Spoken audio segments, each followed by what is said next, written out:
Tout de suite, une inspiration biblique pour nous mettre en route avec Redouane Esbanti. La parole de ce matin, Redouane nous parlera d'un modèle à suivre.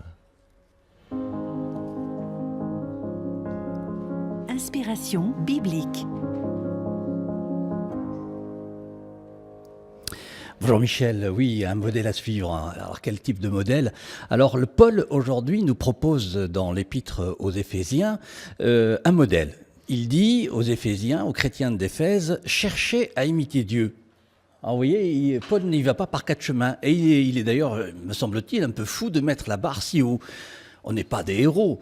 Et Dieu est inaccessible, comme le rappelle Jésus dans l'Évangile. Personne n'a jamais vu le Père. Alors comment imiter quelqu'un qu'on ne voit pas? Le mimétisme repose sur la reproduction de ce qui est vu et entendu. C'est ainsi que les bébés apprennent à sourire, à parler, à marcher. Mais Dieu est invisible. Et lui, c'est lui. Nous, c'est nous. C'est littéralement surhumain que d'essayer d'agir comme Dieu. Alors la solution chrétienne à cette impasse est assez élégante, me semble-t-il. Oui, Dieu est invisible, mais en Jésus de Nazareth, il s'est donné à voir, à toucher, à suivre.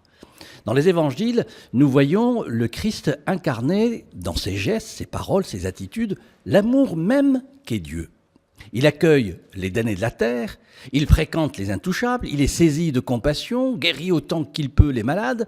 Sa vie et son exemple sont si concrets qu'il nous est facile de savoir, en le regardant, comment Dieu se comporte. Qui m'a vu a vu le Père, dit Jésus. Pourtant, savoir n'est pas encore faire de même. Nous voyons le Christ pardonner et nous avons du mal à l'imiter. Nous le voyons soigner, le soldat venu l'arrêter, aller jusqu'à aimer ses bourreaux qui le crucifient. Et là, nous disons « Stop, je ne suis pas le bon Dieu, je ne peux pas aller jusque-là quand même ». Alors comment pratiquer ce que Paul commande? Peut-être en voyant en Jésus de Nazareth un passeur plus qu'un modèle. Alors je vais vous raconter une petite histoire. Un jour, un chef scout interrogeait un louveteau qui préparait sa promesse.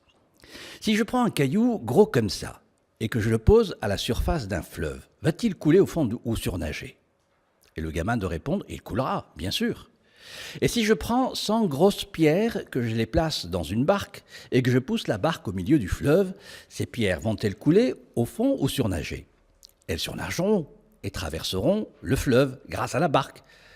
Alors 100 pierres et une barque sont plus légères qu'un seul caillou. L'enfant, tout confus, ne savait pas quoi répondre. Alors le chef scout continua. Imagine que le gros caillou, c'est la promesse. Si tu comptes la porter tout seul, tu risques de couler en cours de route. Imagine que les 100 pierres, ces grosses pierres, sont les commandements de la loi scout et les principes, les maximes qui vont avec, et que la barque est ton amitié avec Jésus. Alors tu vois que porté par l'amitié du Christ, tu vas pouvoir traverser le fleuve sur la barque, c'est-à-dire observer les commandements et y être fidèle. Alors, la question qui peut se poser à nous ce matin et que je vous laisse, chers auditeurs, c'est que le Christ est-il pour nous un exemple ou un passeur? Le passeur, c'est la barque qui prend sur elle les 100 pierres. Cette barque les maintient à flot et les fait traverser le fleuve sur l'autre rive. Si vous m'aimez, vous resterez fidèle à mes commandements, nous assure le Christ dans l'évangile de Jean. En liant ainsi amour et fidélité, Jésus se révèle plus passeur qu'exemple. Alors, vous voyez, Michel, on laisse tomber le modèle et on suit le passeur. On va suivre le passeur et on va le suivre en musique. Merci Redouane.